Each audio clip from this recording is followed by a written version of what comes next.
So for my controversial launch, I want to talk about Google Gemini. So it's Google's generative AI product, or at least their kind of most recent Chat GPT killer product. And so I want to talk about that launch and why it's wrapped in a bit of controversy. But I also want to share it because I think it's one of those things that a lot of product marketers, pretty much every product marketer, I'm sure, can resonate with, because we all run up against situations like this. And so in particular, I want to talk about the Gemini launch video that they created. But before I get into that, I want to talk about a little bit of backstory, set some context. Everyone who's watching this video knows what ChatGPT is. I don't need to really explain that, or what OpenAI is, but OpenAI, ChatGPT, the first real launch of like the masses using any type of generative AI product. And that ChatGPT launched back in November 30th of 2022. And since then, it's been taken off, right? Like they've been innovating on the product. Everyone has either seen it, used it, or uses it on a daily basis. It is right now, like just some simple research I did found it has about 60% market share of all AI tools, which I thought was even higher than that. They're about $80 billion valuation at this point for OpenAI. Like they are the 800-pound gorilla when it comes to like generative AI products. And because of that, and also on top of that, Microsoft is an investor in OpenAI. And because of that too, Microsoft they've released their Copilot product, and they've been building AI into a lot of their flagship products. So because of that, Google is naturally kind of on its heels, right? They are kind of chasing these leaders in generative AI, even though they've been working on AI for a long time. They've had DeepMind. They've been thinking about, or at least like internally building out generative AI for a while. And so for them, they're really behind, and it's kind of caught them off guard. And, it seems as if they're on their heels trying to catch up. So back in February of 2023 is when they launched Bard, which was their first, my understanding based on, what I know and my research for this episode, it was their first attempt at, hey, this is our ChatGPT comparable product, our alternative, right? And they launched that, and it didn't go that well. They had a launch video that was, it had an error in it. So basically, they had a launch video, the demo, or I actually think it was a launch demo. Like it might have actually been live, and it must have been if there's an error. And so it had an error in it. And so the launch of Bard actually didn't go that well. It wasn't like the Chat GPT killer they were hoping it would be. And so their next attempt at that is Google Gemini. And so Gemini is their latest, it's their latest iteration on a generative AI product, like again, Chat GPT killer. And they launched in December is when they were supposed to launch it. And they released a launch video. And the launch video is a video for a product. It was a really cool, compelling video. I shared it on PMM files. It's basically a narrator. It shows their hands, and they're doing hand gestures. They're drawing pictures. They're speaking to the AI, and it's responding. It seems really intelligent. Everyone was super impressed with it. And it seemed to be ahead of what ChatGPT was doing at the time. But it wasn't until people kind of started digging into it and doing some investigative work where they found out that that wasn't actually the case. And so the video, and there's a little disclaimer now on YouTube, and it actually shows that there was like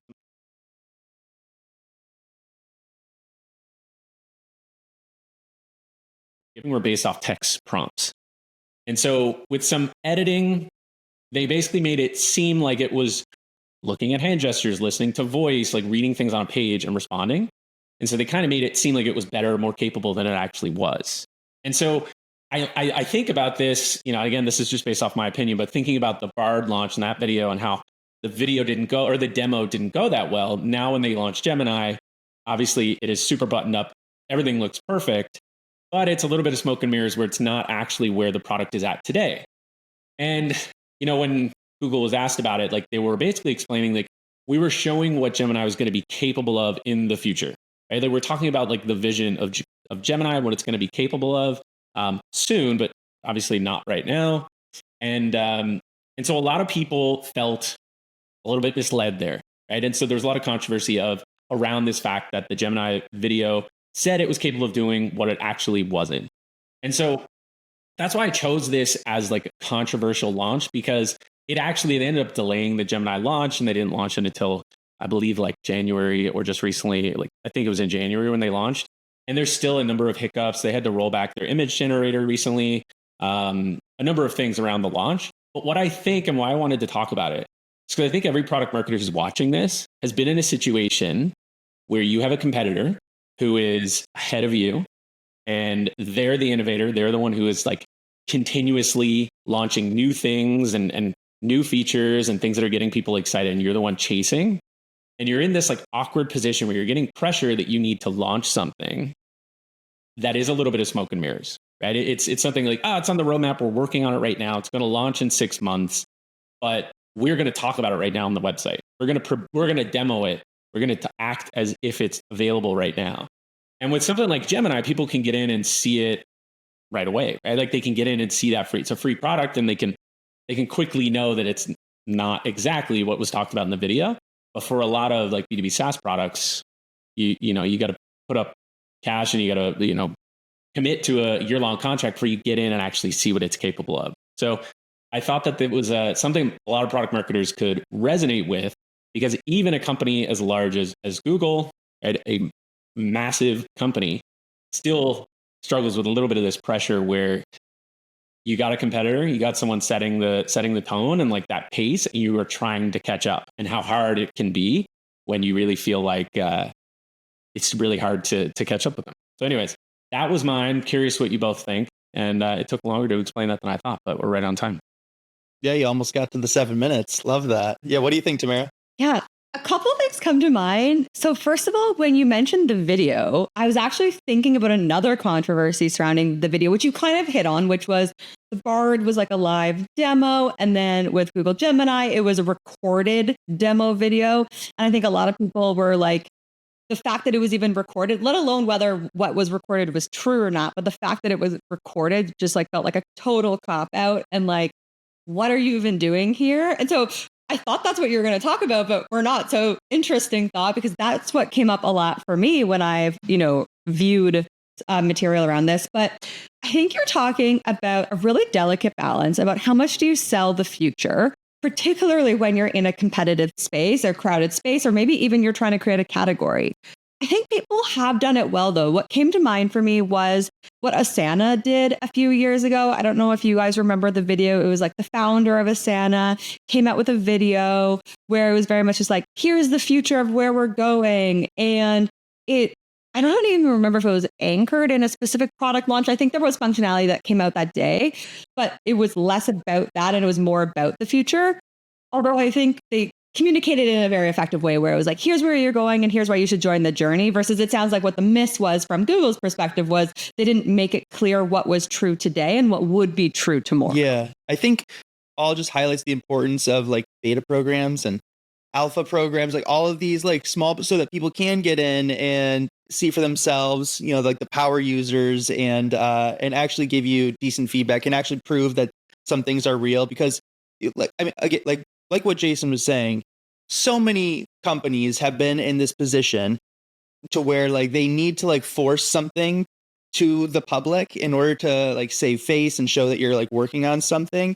And I know that it's common for a lot of companies to do this kind of smoke and mirrors thing where you show a video, it's like pre-recorded, and it shows like capabilities that like might not be 100% live yet, but it's like mostly there, right? And it's like, it kind of pushes like the boundary of what you should be doing. I would give Google a harder hand slap because they're a publicly traded company that is worth like over like $1 trillion at this point. I don't know if they're over $1 trillion, but they're getting pretty close. And, versus like a private company kind of a thing. You know what I mean? Like a startup, a SaaS startup. I think if you like sell on the future, like I think it's kind of commonplace at this point for companies to be selling off of like a vision. For a massive company like Google, I don't know if that was a good move. So how did this impact the actual launch? Like, maybe I should know this. Like, I've obviously only used ChatGPT, not Gemini. Like, is it actually available for use right now, or did they pull back? And if it is available for use, like, did it hit the targets that they kind of said they wanted it to hit? Do we know? Yeah, it's a good question.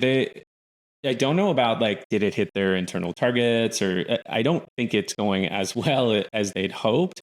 And so even after this video was launched, like they did have to delay their launch, and it was delayed just a couple of months. But even now, since they've rolled it out, they've recently been some other controversy around their like image generator, kind of like their what's an equivalent of it? Andy? Midjourney? Yeah, like a Midjourney alternative. And I say that because I know Andy uses that, but it's basically, it seems like, there's some issues around like like generating and how it generates different ethnicities and things like that. So there's some controversy around that, and they've actually had to roll it back. And so now they've kind of like taken that off like the market for a while they work on it.